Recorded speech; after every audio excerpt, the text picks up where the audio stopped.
What's up, everybody? Welcome to another episode of the XL Dating Series. I am Darryl. And I'm Kirkland. And we about to talk about everything dating and everything surrounding the word dating. Okay? So we got some gems for y'all. Let's go. All right, y'all. So this is not like any of the other podcast episodes y'all are used to listening to.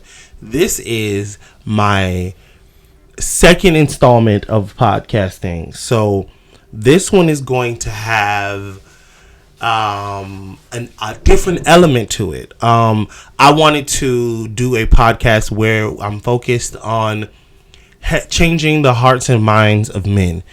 I feel like every single relationship podcast that exists in the world is teaching women how to be better women. But there's absolutely nothing teaching us how to be better. And frankly, the way I look at it is we are the leaders of our families. We're the leaders of our household. So if we're better, everything gets better. Talk about it. So I really wanted to focus on that. So, of course, I had to enlist none other than my really, really good friend Darryl here to help me, because I wanted to have multiple perspectives, because I know he sees the world differently, because although we're both black men, he's straight, I'm gay. So we see the world very differently when it comes to dating. So I wanted to have multiple perspectives on how we see things. And so welcome to the series that I call the XL Dating Series. Appreciate it, player. Thanks for having me. Darryl, introduce yourself to the Couldn't people. wait. What's up, y'all? My name is Darryl. Originally from Ohio. Live here in Georgia now. You can follow me on Instagram at Colo Lifestyle. In Georgia now? In Georgia. That's how you Georgia, that's how I said it. In Georgia in now? Georgia, you know what I'm saying? Here in Georgia, you know, out of the country. You know what I'm saying? But nah, follow me on Instagram, Colo Lifestyle. You know, big and tall model, actor, singer, you know, motivational speaker, you know, trying to make it happen, you know, so yeah. Okay. So I actually have another 5 questions here. So I had 20, like I told you to begin with. There we go. That's what I'm talking about. Okay. So I have 20 different questions. How I'm going to segment this podcast is Darryl and I are going to answer maybe 1 or 2 of those questions per episode. So y'all can kind of get the feel of what this is supposed to be like. So I actually have a 21st question, because I had asked him before we started, and I was like, wait, answer that on the show. Don't answer that now. So this is the 21st question. This is the 21st question. Oh, okay, got you. Okay, so what I want to know is, how do you, when you just start dating someone, how do you measure your feelings? And what I mean by measure is, like, how do you approach them appropriately? Because, like, I know a lot of times this attribute is subscribed to women or ascribed to women, but I too feel these feelings. Like when I just meet somebody and I'd be like, "Oh, this gonna be the one," right?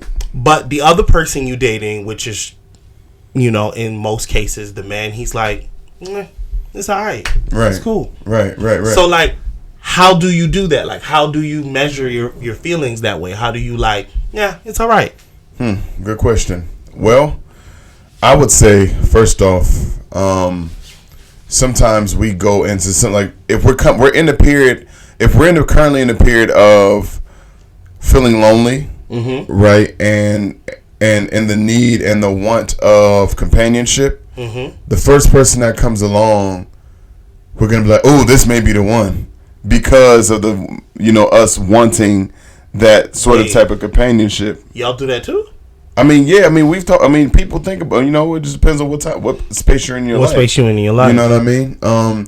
So yeah, like, you automatically tend to jump to the idea of, like, maybe this may be the one, or this is gonna be it. And so then automatically you go into the situation head over heels, and then, like, you're like a car going down the hill without the brakes. Ooh. You know what I mean? You're and you crash. You know what I mean? So I would say how to control it is understanding and being honest about the situation. Like, yo, this is new. You know what I mean? I just met this person. Okay. Yes, I like him. Okay. And I'm very interested, but let me constantly check myself and pump the brakes, because the reality of it is new. And good things take time. Even though you guys might even hit it off right away and things may be great, you still need to take your time on getting to know each other, even if things are moving at an accelerated rate. You know what I mean? Because of the fact that, you can't, if you pull a cake out the oven too fast, it may look good on the outside, but then you cut it and it ain't done. Yep. You know what I mean? Okay. And so you won't be able to. That's a good one. You know what I'm saying? You won't be able to enjoy the cake. So let the cake fully bake. Let the cake fully bake. It takes time. Even if it looks done.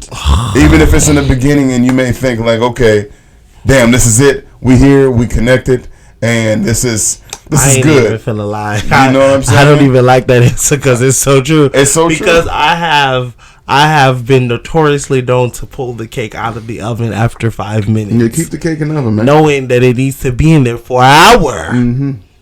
And it's red velvet cake, so you know what I mean. It's like, you know what I mean. You got to keep it in there with the cream cheese. That's what I'm saying. All that. Okay. Yeah. So hold on. Remember that the cake needs more time to bake. Mm-hmm. See, that's the thing. So really what you taught. Really what I'm getting from this is discipline. Yes, emotional discipline. You got to have it, and we all like. I ain't got that. It takes time. I ain't got that. You got to practice it. You gotta practice it, man. And this is coming from a guy who used to wear his heart on his sleeve. You know what I mean? And really just be out there as far with my emotions, and not the first time. The first week of me meeting the girl, I'm like, man, like this is the one. You know what I mean? And like I got played a lot back in the day for just being too emotional right away, right? So you gotta have that emotional discipline and be like, hey, yo, look. I'm not about to sit here and just dive right in with this person right away because, yes, it may be going good and, yes, they may show a lot of promise, but it's still new. And I have to honor myself. And, you know what I'm saying, like, guard your heart above all else. You know what I'm saying? So, yeah. I hate that we got to be like that. Yes, you got to. I hate that you got to do like you that. You got to. Because people just don't and won't do you right. Yeah. That part bothers me. But taking that time and doing your due diligence in the beginning to pay attention and look for those, sort of emotional red flags that may go against who you are as a person, which ultimately... Ooh, hold on. Emotional red flags? Yeah. What in the fuck is that? I know what red flags are, but what's emotional red flags? Emotional red flags, like, someone not being able to be affectionate or not being able to... really truly love you because they really don't love themselves. And you have to be able to see that. You know what I mean? How in the hell are you supposed to love somebody else? You can't love yourself. And you'll be able to see that. We can avoid 90% of our situationships or issues by just taking the time to vet a person. So what you saying is it's my fault. It's cool.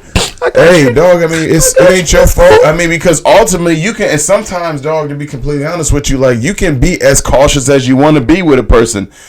If a person is a liar, a person is a liar.